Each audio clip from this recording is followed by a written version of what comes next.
குறைந்த விலை நிறைந்த தரம் தங்கள் தேவைகள் அனைத்தும் ஒரே இடத்தில். ஜெயச்சந்திரன். பார்வதி வந்து பொட்டு கரெக்டா இருக்கா, அது கரெக்டா, இது கரெக்டா இருக்கான்னு அவரும் ட்ரெஸ் கரெக்டா இருக்கான்னு கேக்குறது, அவங்களோட முடி எல்லாம் கரெக்ட் பண்ணி விடுறது, இதெல்லாம் நம்ம பார்க்க முடிஞ்சுது. இது ஒரு காதல் ஆரம்பிச்சுமே. ஏன்னா நிறைய இடங்கள்ல நான் நோட் பண்ண பார்வதிக்கு வந்து எங்கேயோ ஒரு இடத்துல கமருதன் மேல ஒரு இன்ட்ரெஸ்ட் இருக்கு. லவ்வா மாறுமா அப்படின்னு ஒரு இது ஒண்ணு தோணுது. சோ துஷாரு, அரோரா, அந்த பக்கம் எஃப்ஜே, ஆதிரா, ஒரே சீசன்ல எத்தனை காதல் கதைங்க. எனக்கு திவாகரும் அவர் வினோத சண்டை போடும்போது சத்தியமா கோவம் வரல, சிரிப்பு தான் வந்துச்சு. என்ன தேய்ச்சிட்டு இவர் இப்படி படுத்துட்டு இருப்பாரு. அப்போ வினோத் வந்து செமையா ஒரு டைலாக்ஸ் வருவாரு, கடலாம வந்து படுத்து கிடக்கு பாரு, டக்கு டக்குன்னு ஒரு காமெடி அடிச்சு விடுறாரு. செம்ம கியூட்டா, செம்ம சூப்பரா இருக்கு. துஷாரோட ரீல்ஸ் எல்லாம் நான் பார்த்தேன். அவர் பிக் பாஸ் போன பிறகு அது நம்மளுக்கு ஷேர் ஆகி வரும்ல, பொதுவா சர்ச் பண்ணும்போது துஷார் நல்லாவே ஆடுறாரு, அவர் செம்மையா ஆடுறாரு. ஆனா துஷார் எங்க நம்மளால மார்னிங் டான்ஸ்ல கூட ப்ராப்பரா நல்ல டான்ஸ் ஆடி பார்க்கல. எங்கேயுமே அதுக்கான டேலண்ட் அவர் கொண்டு வந்து பார்க்கல. ரம்யான்றவங்க நல்ல டான்சர், அவங்களுமே நல்லா ஆடலாம். நான் எதிர்பார்க்காத நாமினேஷன் லிஸ்ட்டுங்க, பட் எனக்கு நல்லா இருந்தது, நைஸ். அதுல பார்வதிக்கு ஐயோ அந்த எவிக்ஷன் ஃப்ரீ பாஸ் எடுக்கணும்னு நினைச்சேனே, இங்க அம்ஸ்டாங்கன்னு இருந்த ஆதங்கம் இதுல கொஞ்சம் ரிலாக்ஸ் ஆயிட்டாங்க. ஏன்னா மைத்ரி மூவிஸ் வழங்கும் கீர்த்தீஸ்வரனின் இயக்கத்தில் சாய் அபியங்கர் இசையில் பிரதீப் ரங்கநாதனின் நடிப்பில் டியூட் வெற்றி நடை போடுகிறது. உங்கள் பசியார எங்கள் ருசி பேசும். ஸோ ஸ்டார்டிங்கே வந்து அரோரா அழுவுறதை நம்ம பார்க்குறோம். ஏன்னா அரோரா கிட்ட வந்து இவர் துஷார் சொல்கிறாரு, இந்த மாதிரி நேற்று நைட் அவர் என்கிட்ட சொன்னார், உங்ககிட்ட ஜாகிரதையாக இருக்க சொன்னார், பார்த்து நடத்துக்கு சொன்னார் அப்படின்லாம் சொல்கிறாரு, பண்ணுறாரு, அவர் இனிமேல் உன்கிட்ட பேச மாட்டேன்லாம் சொல்கிறாருன்னு அவங்க அழுவ ஆரம்பிக்கிறாங்க. ஏன் எனக்கு தெரியும் இதுதான் நடக்கும்ட்டு. நம்ம நேத்தே பேசணும், இது எக்ஸ்ட்ரீமுக்கு போ, அதோட முதல் படி போயிருச்சு. ஆமா, இது இந்த மாதிரி தான் நடக்கும். ஏன்னா ஆதிரை சொன்னதுக்கு இவர் ரியாக்ட் பண்ணதுக்கு இவங்க வந்து இவங்க என்ன பண்ணிட்டாங்கன்னா, ஆதிரை சொன்னதை நான் யார்கிட்டையும் சொல்ல மாட்டேன்னு ஆதிரை கிட்ட சொல்லியிருக்காங்க. ஆனா இங்க வந்து இவர் நோண்டி கேட்கும், இங்க சொல்லிட்டு ப்ராமிஸ் வாங்கணுன்றாங்க. பட் அவரோட சிச்சுவேஷன்ல வந்து அவர் என்ன நினைச்சிட்டாரு, ஐயோ. ஆனா என்னன்னா இங்க வந்து அதை மைக்க கழட்டி வச்சு பேசின மாதிரி ஆதிரை சொல்லலை. சப்ரி கிட்ட எப்படி சொல்லியிருந்தாங்கன்னா, நான் சும்மா மவுத் ஆக்ஷன்ஸ் மட்டும் பண்ணேன் அப்படின்னு அவர் சொல்லியிருக்காங்க. அதுக்கப்புறம் பட் அவங்க என்ன சொல்லியிருக்காங்க, நாங்க மைக்கு கழட்டி வச்சுட்டு பேசணும்னு சொல்லியிருக்காங்க. அப்ப இங்க வந்து கமருதன் கிட்ட சொல்லும் போது மைக்கோட தான் பேசியிருக்காங்க. அப்படின்னாலுமே உலகத்துக்கு தெரியதானங்க போகுது. காமருதன் வந்து காமருதன் கோவப்படுறது நான் தப்பு சொல்லல, கோவப்பட்ட விதம் தப்பு, தவறான ஒரு இது. முதல்ல அரோரா இங்க சொல்லியிருக்கவே கூடாது. ஸோ காமருதன் கோவப்பட்டது தப்பு கிடையாது. அந்த கோவத்தோட உச்சத்துல தான் அவர் நேற்று பிஹேவ் பண்ணது. துஷார் கிட்ட நேற்று சொன்னதா இருக்கட்டும், அந்த துஷார் வந்து இங்க அப்படியே இங்க உடச்ச உடனே அவங்க அழுவ ஆரம்பிக்கிறாங்க. அது எப்படி நேற்று வரைக்கும் வந்து என்கிட்ட பேசுற வரைக்கும் நீ நல்ல பொண்ணு, எனக்கு ஒன்று ரொம்ப பிடிக்கும், நீ நல்ல ஃப்ரெண்டுன்னெலாம் சொல்லிட்டு இப்போ இப்படியே சொல்ல முடியுது அப்படின்னு அவர் அவங்க அழுகுறாங்க. உடனே ஆதிரை வந்து என்ன சொல்றாங்க, அது வர்த்தே கிடையாது, நீ யோசிக்க. நான் என்ன சொல்றேன், 3 பேருமே வர்த்து கிடையாது. முதல்ல ஆதிரை, அரோரா, காமருதன் 3 பேருமே வர்த்து இல்லாத ஒரு கண்டஸ்டன்ஸ், தேவையில்லாத. நான் நேத்தே சொன்னாங்க, பர்சனல் விஷயங்களை எடுத்துட்டு வந்து பிக் பாஸ் கேம்ல திணிக்காதீங்க. அண்ட் இவங்க அதை சொல்லியிருக்கவே கூடாது. அப்படியே இவங்க சொல்லிட்டாங்கன்றதால அவரோட பொசிஷன்ல அவர் மெச்சூர்டா ஹேண்டில் பண்ணியிருக்கணும். அசிங்கமான வார்த்தைகள், அசிங்கமான பிஹேவியர் இல்லாமல். ஸோ 3 பேர் மேலேயும் பிரச்சனை இருக்கு. அரோரா இப்படி அழுவாங்க, காமருதன் இப்படி பண்ணுவாரு அப்படின்னு எக்ஸ்பெக்டட் தான். நல்லவேளை காமருதன் நேத்தோட விட்டாரு. இப்போ இன்னைக்கு காலையில இருந்து பிரச்சனை பண்ணியிருந்தால் இன்னும் பேட் சினாரியோ இருந்திருக்கும். ரொம்ப அசிங்கமான நடக்கும் கண்டிப்பா, ஏதோ ஒண்ணு நடக்க போகுது. பட் இன்னைக்கு அமைதியா போனது நல்லது, அவருக்கு நல்லது. ஏன்னா ரொம்பவே ஒரு மாதிரி ஊசி குத்துற மாதிரி வார்த்தைகளை ரொம்ப யூஸ் பண்றாரு, கொச்சப்படுத்துறமான வார்த்தைகளை யூஸ் பண்றாரு. அவர் அது பண்றது ரொம்ப தப்பு. ஸோ இது ஒரு சம்பவம் போச்சு. இதுக்கு நடுவில் இவங்க ரெடி ஆகிற டைம்ல பார்வதி வந்து பொட்டு கரெக்டா இருக்கா, அது கரெக்டா, இது கரெக்டா இருக்கான்னு அவரும் ட்ரெஸ் கரெக்டா இருக்கான்னு கேக்குறது, அவங்களோட முடி எல்லாம் கரெக்ட் பண்ணி விடுறது, இதெல்லாம் நம்ம பார்க்க முடிஞ்சுது. ஸோ எங்கேயோ இது ஒரு காதல் ஆரம்பிச்சுமே. ஏன்னா நிறைய இடங்கள்ல நான் நோட் பண்ண பார்வதிக்கு வந்து எங்கேயோ ஒரு இடத்துல கமருதன் மேல ஒரு இன்ட்ரெஸ்ட் இருக்கு. அவருமே என்ன சொல்லியிருக்காரு, ஒரு 1 வீக் பேக் என்ன சொல்லியிருக்காரு, பாரு உன்னை பார்க்கறதுக்கு என்னோட எக்ஸ் கேர்ள் ஃப்ரெண்ட் மாதிரி இருக்கு அப்படின்னு அவரும் சொல்லியிருக்காரு. ஸோ எனக்கு எங்கேயோ வந்து இது ஒரு லவ்வா மாறுமா அப்படின்னு ஒரு இது ஒன்று தோணுது. ஸோ ஓகே, பார்க்கலாம். இந்த பக்கம் துஷாரு, அரோரா, அந்த பக்கம் யாரு எஃப்ஜே, ஆதிரா, அப்புறம் இந்த பக்கம் பார்த்தீங்கன்னா பாரு, கமருதன். ஒரே சீசன்ல எத்தனை காதல் கதைங்க, காதல் ஜோடிகள் மலர அந்த மாதிரி என்னவோ அது ஒண்ணு. அப்போ அதுல நம்மளுக்கு என்ன காமிக்கிறாங்க பிக் பாஸ் வீட்லனா, இவங்களுக்குள்ள ஒரு இன்ட்ரெஸ்ட் இருக்கு, அதை தான் நாங்கள் காமிக்கிறோம் புரிஞ்சுக்கோங்க அப்படின்ற மாதிரி சொல்லியிருக்காங்க. இது எங்களுக்கு தெரியும் போன வாரத்துலேருந்தே. இது கொஞ்சம் லைட்டாக போயிட்டுருக்கு பார்வதிக்கும் காமர்த்தனுக்கும். மெயினாக பார்வதி சைட்லேருந்து கொஞ்சம் எக்ஸ்ட்ராவாக போயிட்டுருக்கிறத நம்ம இன்னைக்கு ஒரு வாரமாக பார்க்க முடிஞ்சது. இன்றைக்கி கொஞ்சம் எக்ஸ்ட்ராவாகவே ஓகே இதுவும் ஒரு லவ் ஸ்டோரி மாதிரி வரும் அப்படின்றது ஒரு கிளாரிட்டி கொடுத்துருக்காங்க. ஸோ அந்த சம்பவத்தை பார்க்க முடிஞ்சுது. அண்ட் விஹானாக்கும் நம்ம இவருக்கும் சண்டையை பார்த்தோம், திவாகருக்கும். அது ஒரு சில்லற சண்டைங்க, மறுபடியும் அது ஒரு சில்லற சண்டை. இவங்க வந்து நடிச்சு காட்ட சொல்றாங்க சம்திங் தான், நான் சொல்றேன்னு அது மாதிரி நடிக்கிறேன். இவங்க ஒரு பக்கம் இல்ல நான் அதாமா பண்றேன், என் நடிப்பு நான் யாரு அது வேண்டாம் இருக்கட்டும். அவர் வந்து பில்டப்லயே வாழ்வாருங்க, அவர் பில்டப்லயே வாழ்வாரு. அவர் பில்டப்லயே வாழ்ந்த ஒரு மனுஷன், அவர் நீங்க தவிர்க்கவே முடியாது. ஸோ அந்த பொண்ணு அதுல இமோஷன் ஆகி அது அழுவ ஆரம்பிச்சுது. இதுதான் சான்ஸ்ன்னு வினோத் உள்ள இறங்கி பொம்பளை பசங்க கிட்ட உனக்கு பேச தெரியாதா, உனக்கு நடிக்க தெரியலையா அப்படின்னு சொல்லி அவரு பூந்து, அது உண்மையாலுமே அது கொஞ்சம் சீரியஸான சண்டை தான். பட் வெளியில இருக்கிற பிக் பாஸ் கண்டஸ்டன்ஸ் என்ன நினைச்சிட்டாங்க, பிராங்க் பண்றாங்க, இவங்க விளையாடுறாங்க, அப்படி டாஸ்க் ஏதோ ஒரு ஃபன் பண்றாங்கன்னு நினைச்சாங்க. ஆனா அது உண்மையான சண்டை தான். சோ இது ஒரு அன்வான்டான ஒரு சண்டை பார்த்தோம். அதுல வந்து எனக்கு திவாகரும் அவர் வினோத சண்டை போடும்போது சத்தியமா கோவம் வரல, சிரிப்பு தான் வந்துச்சு. காலையில நீங்க பாத்துருப்பீங்க, அந்த எண்ணெய் தேய்ச்சிட்டு இவர் இப்படி படுத்துட்டு இருப்பாரு. அப்போ வினோத் வந்து செமையா ஒரு டைலாக்ஸ் வருவாரு, அதாவது ஆமா கடலாம வந்து படுத்து கிடக்கு பாரு அப்படி சொல்லுவாரு. அதுதாங்க அவரு டக்கு டக்குன்னு ஒரு காமெடி அடிச்சு விடுறாரு, செம்ம கியூட்டா செம்ம சூப்பரா இருக்கு. உடனே இவர் 2 தடவை பார்த்துட்டு, ஐயோ எனக்கு தெரியும் போய, நீ சும்மா உனக்கு கண்ணத்துல போய் கண்ணாடி பாரு போய அப்படின்னு இவரு சொல்றது. ஆனா இவங்களுக்கு இந்த விஹானா நடந்த சண்டையில வந்து இவர் வேணும்ட்டே தான் உள்ள வந்து வினோத் ஒண்ணு பண்ணாரு. அது உண்மையாலுமே சீரியஸான கான்வர்சேஷன் தான் திவாகருக்கும் வினோத்துக்கும். பட் அது ஒரு பாயிண்ட்டுக்கு மேல சிரிப்பு தான் வந்தது சீரியஸா. அதுக்கப்புறம் இன்னொன்னு பண்ணாரு பாருங்க, திவாகர் மாலையை மாட்டின்னு சுத்தும் போது ஆடு வந்து மாலை மாட்டி ரெடியா இருக்கு, தண்ணி தெளிச்சு ஆடு ஓகே சொல்லிடுச்சுன்னா வெட்டிட வேண்டிதான் அப்படின்ற மாதிரிலாம் வந்து வினோத் பண்றது ஒரு சில நேரங்களே ஒரு தேவையே இல்லாம இதுக்குள்ள வராருன்னு இருந்தாலும் அது ஒரு மாதிரி காமிக்கலா மாறிடுது. ஏன்னா ஒரு சில பேருக்கு தாங்க இந்த மாதிரி ஒரு காமெடி வரும் இன்ஸ்டன்டா. இவர் பயங்கரமா ஒரு விஷயம் பண்றாரு, அது பயங்கர கனெக்ட் இருக்கு. ஏன் இவங்களோட காம்போவை இப்போ வாலண்டரியா ஜனங்க கிட்ட காட்டுறாங்கன்னா ஜனங்க என்ஜாய் பண்றாங்கன்னு அவங்களுக்கு தெரிஞ்சிருச்சு. ஸோ அந்த ஒரு ஃபன் பார்ட்டும் இருக்கணும் பிக் பாஸ் வீட்ல. ரொம்ப சீரியஸாவும் போகக்கூடாது, ஒரு பக்கம் ரொம்ப காதலாவும் போகக்கூடாது, ஒரு நல்ல ஃபன் காமெடி கண்டென்ட்டும் இருக்கணும் அப்படின்றதுனால இதை வந்து கொஞ்சம் நிறைய போட்டு காமிக்க ஆரம்பிச்சிருக்காங்க. எஸ் அது பார்க்கறதுக்கு நல்லா என்ஜாயபிளா இருக்கு. அது 24 ஹவர்ஸ்ல பாத்தீங்கன்னா அது கொஞ்சம் எக்ஸ்டென்ஷனா இருக்கும்போது பார்க்கும்போது இன்னும் நல்ல சிரிப்பு, இன்னும் நல்ல ஃபன்னா இருக்கும். இன்னொன்னு பாத்தீங்கன்னா காலையில ஃபர்ஸ்ட் குளிச்சுட்டாரு திவாகர், குளிச்சுட்டு அப்புறம் தான் பிக் பாஸ் அவங்க வந்து எண்ணெய் கொடுத்து அனுப்புறாங்க. மறுபடியும் எண்ணெயை தேய்ச்சிட்டு கேமரா கிட்ட ஓயாம இப்படி அதுதான் நான் ஸ்டாப்பா நிறைய கேமரால இதை பண்ணிக்கிட்டே இருந்தாரு. வீடே பார்த்து சிரிச்சுது, நாங்களும் பார்த்து ரசிச்சோம். அவரோட இயல்பே அதுதான், அப்படி அவரை ஒண்ணுமே பண்ண முடியாது, அது ஒரு டிஃபால்ட். அந்த கேரக்டர் வயிற்றுக்குள்ள இருக்கும்போது டிஃபால்ட்டா இப்படி உருவாயிடுச்சு அப்படின்ற மாதிரி ஒரு மைண்ட் செட்.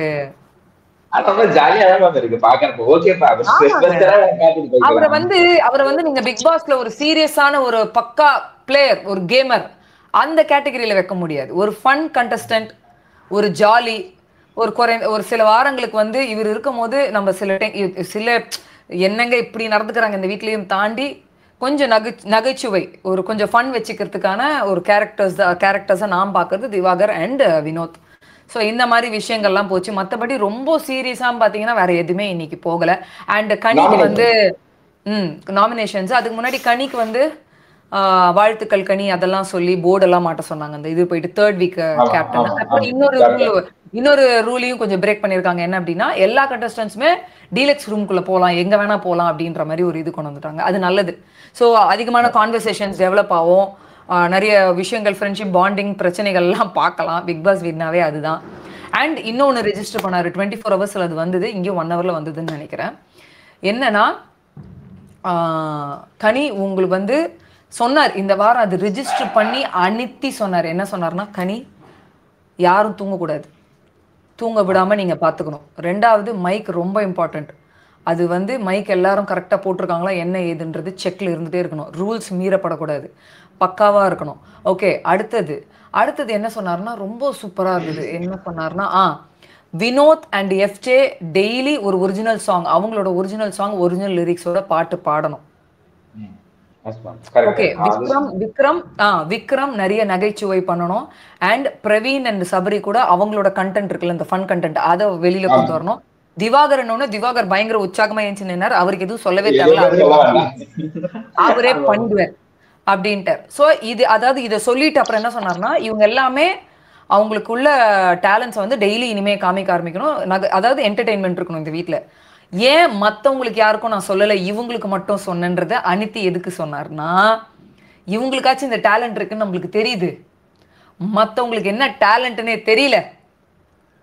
ஸோ அதனால நாங்கள் சொல்கிறோம், டேலண்ட்டை வெளியே கொண்டு வரதுக்கு பாருங்க அப்படின்றது. இன்டைரக்டாக மற்றவங்க எல்லாருமே நீங்கள் வந்து ஒரு மண்ணும் புடுங்கிறதுக்கு இந்த வீட்டுக்கு வரல. உங்களுக்கு என்ன இருக்குது, உங்களுக்கு என்ன திறமைன்னு கூட எங்களுக்கு தெரியல. தெரிஞ்சவங்களுக்கு நாங்கள் சொன்னோம், தெரியாதவங்களுக்கு தயவுசெய்து இது ஒரு என்ன சொல்றது, ஒரு அலாம் மாதிரி வச்சுக்கிட்டு இனிமேல் எதாவது பண்ண ஆரம்பிங்க அப்படின்றது இன்டைரக்டாக அசிங்கப்படுத்தி அவங்களுக்கு ஒரு அது என்னது ஒரு மோட்டிவேஷனல் மாதிரி கூட வச்சுக்கலாம். ஆமா, கொஞ்சம் குத்துனாதானே அதோட வலி இல்லைன்னு தெரியும். ஆமா, ஏன்னா நான் இன்னொன்னு சொல்றேன்னா, துஷாரோட ரீல்ஸ் எல்லாம் நான் பார்த்தேன். அவர் பிக் பாஸ் போன பிறகு அது நம்மளுக்கு ஷேர் ஆகி வரும்ல, பொதுவா சர்ச் பண்ணும்போது. துஷார் நல்லாவே ஆடுறாரு, அவர் செம்மையா ஆடுறாரு. ஆனா துஷார் எங்க நம்மளால மார்னிங் டான்ஸ்ல கூட ப்ராப்பரா நல்ல டான்ஸ் ஆடி பார்க்கல, எங்கேயுமே அதுக்கான டேலண்ட் அவர் கொண்டு வந்து பார்க்கல. ரம்யான்றவங்க நல்ல டான்சர், அவங்களுமே நல்லா ஆடலாம். அண்ட் பார்வதியுமே அவங்க ஒரு ஹோஸ்டா இருக்காங்க, வெளியில வந்து விஜேவா இருக்கிறவங்க, அவங்களுமே அதை சம்பந்தப்பட்ட இது எல்லாமே பண்ணலாம். இப்ப விஹானாவாச்சு அட்லீஸ்ட் அந்த சில பேரோட அந்த என்ன சொல்றது, அவங்க அந்த ஸ்கிட் எல்லாம் பண்ணும்போது கொஞ்சம் ஜாயின் பண்றாங்க. கலை அதை தான் சொல்றேன், நிறைய பேர் என்ன பண்றீங்க அப்படின்றதே வந்து உங்களுக்குள்ள என்ன டேலண்ட் இருக்குன்னு இது வரைக்கும் வெளியில காமிச்சிக்காதது, இன்டைரக்டா குத்தி காமிச்ச மாதிரி இருந்தது.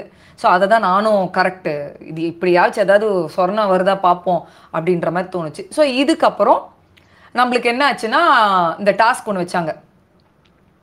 அதாவது பிக் பாஸ் கண்டஸ்டன்ஸ் யார், அங்கே 2 பேர் போனோம், பிபிலேருந்து கண்டஸ்டன்ஸ். அதுல வந்து இவங்க அந்த டக்கு கேம் நம்ம எப்பயுமே பார்ப்போம்ல, அந்த காலில் கட்டி டக்கு கேமு, கண்ணை கட்டி விட்டுருவாங்க, அவங்க போட்டு அடிக்கணும். இந்த கேம் எல்லாருமே நம்ம கொஞ்சம் ரெகுலரா பிக் பாஸ்ல பார்க்குற ஒரு தான்.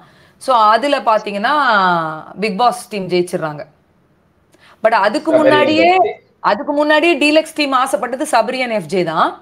பட் அவங்க ஜெயிக்கணும் அப்படின்ற மாதிரி பிக் பாஸ் டாஸ்க் வச்சோன்னா அவங்க ஜெயிச்சிடுறாங்க. பட் அதுல ஒரு ட்விஸ்ட் என்னன்னா, இங்கேருந்து 2 பேர் போறவங்கள இந்த ஜெயிச்சாங்கல்ல எஃப்ஜே அண்ட் சபரி, அவங்க தான் சொல்லணும் அப்படின்றது தான் ஒரு ட்விஸ்ட். அதுல வச்ச ஆப்பு தான் Vihana and Parvathi back to baby ஹவுஸ்க்கு போகணும் அப்படின்றது. பார்வதி அண்ட் திவாகர் வந்து போன வாரமே பயங்கர பிளான் என்னன்னா, அடுத்த வாரம் டீலக்ஸ் ரூம்ல 2 பேர் அந்த ஃப்ரீ எவிக்ஷன் நம்ம 2 பேர் எப்படியே எடுத்தே ஆகணும், வேற யாருக்கும் விட்டு கொடுக்கவே கூடாது அப்படின்றதுல ரொம்ப உறுதியா இருந்தாங்க. அதை வந்து பிரேக் பண்ற மாதிரி திவாகர் இங்க அந்த பக்கம் வந்து பார்வதி போற மாதிரி கொண்டு வந்துட்டாங்க. ஆமா, இங்க வந்து நிறைய இடத்துல அந்த பார்வதிக்கும் சபரிக்கும் சுத்தமா செட் ஆகலைங்க. நிறைய இடங்கள் பார்த்தேன்.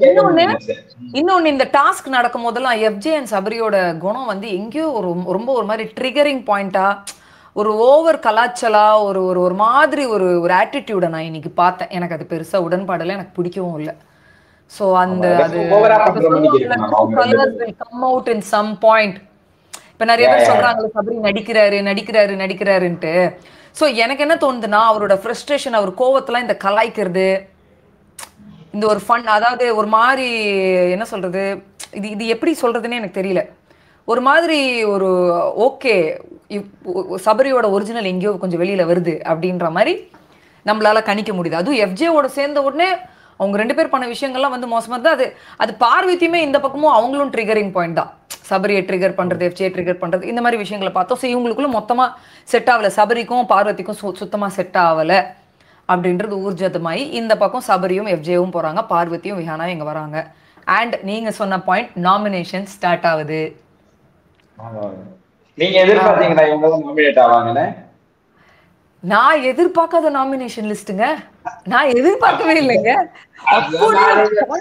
வேற ஒரு நாமினேஷன் லிஸ்ட். பட் எனக்கு நல்லா இருந்தது, நைஸ், குட், இப்படி இருக்கணும் அப்படின்னு நான் யோசிச்சேன். நைஸ். பார்த்த உடனே என்னடா இது நம்ம ஒன்று எதிர்பார்த்தது வேற மாதிரி இருக்கே, ஓகே அப்படின்னு யோசிக்கும் போது டப்புன்னு ஒரு ட்விஸ்ட் அடிச்சு வேற மாதிரி இருந்தது, நல்லா இருந்தது. பட் இந்த லிஸ்ட் ரொம்ப நல்லா இருந்தது.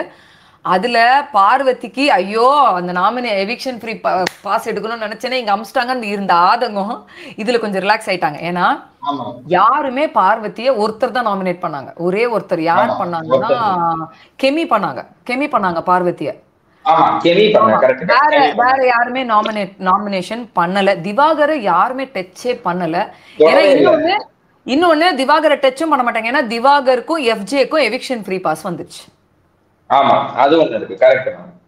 ஆமா. அப்புறம் இன்னொன்னு சபரியும் நாமினேஷன்ல வரல. சபரியுமே யாருமே எடுக்கல. சோ மெயினான தலைங்க சபரி, விஜய் பாரு, திவாகர் இவங்க எல்லாமே சேவ் செய்யப்படுறாங்க. விக்ரம் சேவ் ஆயிடுறாரு. விக்ரம் பிறை யாருமே எடுக்கல. சோ அப்ப நல்ல புக்ஸ்ல இருக்காரு, அவரால் பெரிய தாக்கம் கிடையாது, அவர் இருந்தா சேஃப்ன்ற மாதிரி தான் யோசிச்சு அவரையும் பண்ணல. கெமியும் ஒரு ஓட்டு தான் விழுந்தது. வினோத் கொடுத்தாரு. ஆமா கெமியுமே ஒரு ஓட்டு தான் விழுந்தது. ஸோ இதெல்லாம் பக்கத்துல வச்சிங்கன்னா கலைக்கு ஆதிரைக்கு அடி அடி அடி அடின்னு செஞ்சு வச்சுட்டாங்க நாமினேஷன்ஸ். அதிகபட்சமான ஓட்டு ஆதிரைக்கும் கெமிக்கும். அண்ட் அரோரா உள்ள கெமி கிடையாது கலை. ஸோ கலைக்கும் ஆதிரைக்கும் தான் அதிகபட்சமான ஓட்டு. கலை வந்து எங்க இருந்தாரு, அவர் காணாம போயிட்டாரு, அவர் சமையல் கட்ட தவிர எங்கேயுமே கிடையாது, அவரோட பெரிய இது கிடையாது. ஆதிரைக்கு என்ன ஒரு பெரிய இதுனா, அது நான் எனக்கும் தோணுன ஒரு விஷயம், நானும் பேசியிருந்தேன். ஆதிரை என்னதான் டீலக்ஸ் டீமுக்கு வந்தாலும் டீலக்ஸ் டீமோட ஒண்டி அவங்க ஒரு டிஸ்கஷன்லாம் பண்ணி பெருசா ஒரு இம்பாக்ட் கிரியேட் பண்ணல. அவங்க இங்க இருந்தாலுமே பிபி டீமுக்கு விளாடின மாதிரி தான் இருந்தது. ஸோ ஆதிரைக்கு நிறைய பேர் கொடுத்த ரீசன்ஸ் வந்து ரொம்ப வேலிடா இருந்தது. அண்ட் அரோரா என்ன பண்றாங்க, துஷாரு இந்த பக்கம் ஆதிரை, இந்த பக்கம் கமர்தனோட சண்டே ஆயிடுச்சு. இப்போ கமர்தனோட மத்தபடி காதல் கதை இந்த சொல்றது என்னன்னா சிலது பார்க்கக்கூடாத விஷயங்கள் கேட்கக்கூடாத விஷயங்களை தவிர்த்து அரோரா என்ன பண்ணாங்க, இப்ப 2 நாளா அழுது ஒரு சிம்பத்தி ஒன்று கிரியேட் பண்ணிட்டு இருக்காங்க. ஸோ அவங்களும் வெளியில போறோம். நான் லாஸ்ட் வீக்கே எதிர்பார்த்தேன் அரோரா வெளில போகணும்ட்டு, போகல. இந்த வாட்டி விட்டாங்க. அண்ட் துஷாரை சூப்பரா நாமினேட் பண்ணாங்க. துஷாரா சீரியஸா நாமினேட் பண்ணாங்க. ஏன்னா கேப்டன்சி பதவி கொடுத்துமே அவர் அதை கவனத்தோட அது என்ன சொல்றது, அதை ஹேண்டில் பண்ணாம ரொம்ப அஜாகிரதையா விட்டுட்டு அதுக்கு பெருசா அவரு பெரிய ரெஸ்பான்சிபிலிட்டி எடுத்து நான் உணர்ந்துட்டேன், நான் பண்ணிட்டேன் சும்மா வாய் வார்த்தையால சொன்ன மாதிரி, பட் மனசால அவர் உணர்ந்த மாதிரி எனக்கு தோணல. ஸோ அவரு நாமினேட் ஆனது சூப்பரான ஒரு விஷயம். அண்ட் அவங்க யாரு, விவானாவா நிறைய பேர் கரெக்ட் பண்றீங்க. நிறைய பேர் கமெண்ட்ஸ்ல என்ன கரெக்ட் பண்ணணும்னு நினைக்கிறீங்க, சாரி. வியானா. ஸோ வியானா வந்து comparing to Aurora, she's a good player. Comparing to Aurora, she's a good player. அவங்களோட பாயிண்ட்ஸா இருக்கட்டும், அவங்க பேசுற விதம் கொஞ்சம் பேசி கொஞ்சம் மொக்க போடுவாங்க தவிர்த்து அவங்க பாயிண்ட்ஸ் எல்லாம் கிளியராகவே இருக்கும். ஸோ அந்த மாதிரி அவங்க நாமினேஷன் வந்திருக்காங்க. So comparing to Aurora, Viyana is better. But okay, let off face nomination so that she can play better game அப்படின்ற மாதிரி ஒன்று இருந்தது. அப்புறம் பிரவீன் ராஜ் அவருமே நாமினேஷன் வந்திருக்காரு. அவரும் வரட்டும், அவரும் ஃபேஸ் பண்ணணும் தான் நான் நினைச்சேன். எப்பவுமே பாத்தீங்கன்னா லாஸ்ட் 2 வீக்ஸ் திவாகர் தான் டாப்ல இருந்தார். இப்ப திவாகர் இல்ல, சபரி இல்ல, பாரு இல்ல. இந்த நாமினேஷன் லிஸ்ட்ல யார் ஃபர்ஸ்ட் அடிக்கிறாங்க, யார் செகண்ட், தேர்ட், 4, 5, 6, 7 கடைசி பொசிஷன் வரைக்கும் எனக்கு அந்த நாமினேஷன் லிஸ்ட்ல எப்படி ஓட்டிங் அடிக்குது, எது மெஜாரிட்டி எப்படி வருது, லீஸ்ட் எப்படி வருது, ஜனங்க அதுக்கு எப்படி ரெஸ்பாண்ட் பண்றாங்கன்னு பார்க்கணும்னு எனக்கு ஆசையா இருக்கு. இன்ட்ரெஸ்டிங்கான ஒரு நாமினேஷன் தான். இல்ல என்னோட கெஸ்னா மேபி அரோரா வெளிய போக வாய்ப்பு இருக்கு. எனக்கு பர்சனலா எனக்கு இப்பவுமே வந்து இந்த வாட்டி நான் அரோரான்னு ஃபிக்ஸ் பண்ணி சொல்ல மாட்டேன். ஏன்னா லாஸ்ட் வாட்டி அரோரா தான் போகணும். அரோராக்கு இருந்தா கண்டென்ட் வரும்னு சொல்லி தான் அரோராவை நிறுத்தி அப்சரா வெளில அனுப்பிச்சாங்க. இந்த வாட்டி அரோராவை அனுப்புறாங்களா கலை அனுப்புறாங்களான்னு சொல்லிட்டு இன்னும் கொஞ்ச நேரத்துல நம்மளுக்கு ஒரு அந்த நாமினேஷன் அந்த இது இருக்குல்ல, ஓட்டு அன்அஃபிஷியல் ஓட்டு பார்க்கும் போது ஒரு ஐடியா கிடைக்கலாம். நான் கலை அரோரான்ற மேபி அந்த இடத்துக்கு வேற யாராவது கூட ரொம்ப பேடான ஒரு லீஸ்ட் ஓட்டிங்ல கூட இருக்கலாம். ஸோ என்னோட கணிப்பு இது. So maybe it can be changed also. So let's wait and see. And interesting nomination which வீட்டாளுங்களும் எதிர்பார்க்கல, நம்மளும் எதிர்பார்க்கல. But it's nice, something good. குறைந்த விலை நிறைந்த தரம், தங்கள் தேவைகள் அனைத்தும் ஒரே இடத்தில். ஜெயச்சந்திரன். மைத்ரி மூவிஸ் வழங்கும் கீர்த்தீஸ்வரனின் இயக்கத்தில் சாய் அபியங்கர் இசையில் பிரதீப் ரங்கநாதனின் நடிப்பில் டியூட் வெற்றி நடை போடுகிறது. A to B உங்கள் பசியார எங்கள் ருசி பேசும்.